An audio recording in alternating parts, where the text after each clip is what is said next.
অনেকেই জাস্ট কোনো পরিচিত পপুলার হুজুরকে আলেমকে দেখার জন্য আসি। মাহফিলে আসার উদ্দেশ্যটা আমাদের আগে সংশোধন করা দরকার। আমরা কেন মাহফিলে আসি?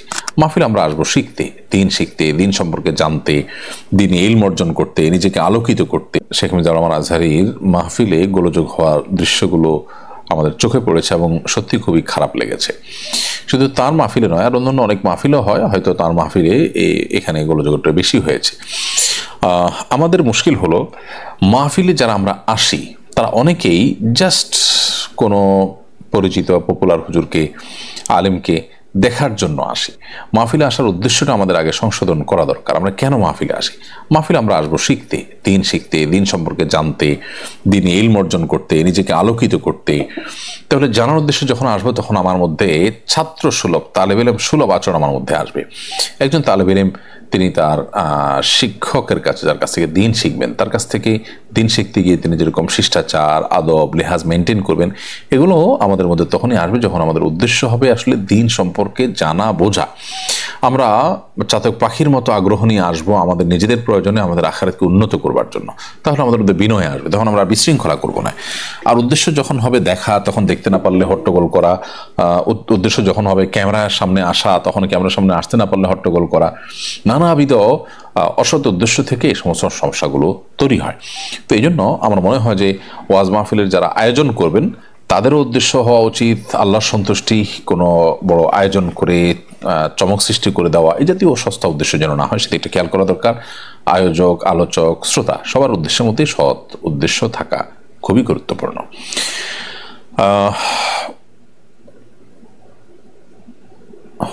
এরপরে যে প্রশ্ন আমি দেখতে পাচ্ছি সেটি হলো, এমডি তানভীর হাসান আপনি লিখেছেন, অনেক মানুষ হুজুরদের ধর্ম ব্যবসায়ী বলেন, এ নিয়ে কিছু বলবেন? দেখুন ভাই তানভীর, আলেমদেরকে ধর্ম ব্যবসায়ী যারা বলেন এই চক্রটা মূলত ধর্মবিদ্বেষী। এরা জানে যে এদেশে মানুষ ধর্মপ্রাণ, তো ধর্মপ্রাণ মানুষরা এদেশে আলেমুল আমাদের কারণেই মূলত ধর্মপ্রাণ। তো সেজন্য আলেমুল আমাদেরকে ধর্ম বিরোধী কিছু তো বলে তারা পার পাবে না জানে, এজন্য তাদেরকে ধর্ম ব্যবসায়ী তকমা লাগিয়ে নিজের মনের ঝাল মেটাবার চেষ্টা করে।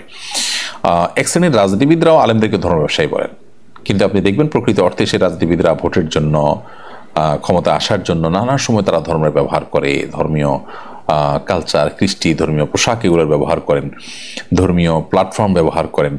তো তাদের চেয়ে বড় ধর্মের ব্যবসায়ী কেউ হতে পারে যারা আসলে ধর্মকে তাদের জীবনে, তাদের চিন্তায়, মননে সেভাবে জায়গা দেয় না, অথচ রাজনীতির স্বার্থে অথবা ভোটের স্বার্থে তারা ধর্মের লেবাস ধারণ করে। এরাই তো মূলত ধর্মকে বিক্রি করে পার্থিব উদ্দেশ্য হাসিল করতে চায়।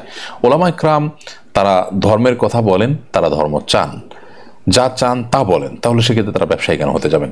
যদি বলেন যে তারা পারিশ্রমিক গ্রহণ করেন, অনেক কাজ করে, তো পারিশ্রমিক গ্রহণ করাকে শরীয়তে যদি জায়েজ বলেন তাহলে সেটা তাদের জন্য দর্শনীয় হবে কেন, বা তাদেরকে সেটা নিয়ে তকমা দেওয়া হবে কেন, বাজে তকমা দেওয়া হবে কেন? দেখুন, এই ক্ষেত্রে যদি আপনি কোথাও কোনো পরামর্শ দিয়ে, বুদ্ধি দিয়ে আপনি পারিশ্রমিক গ্রহণ করেন, তাহলে সেক্ষেত্রে আপনাকে বুদ্ধি ব্যবসায়ী বলা হবে?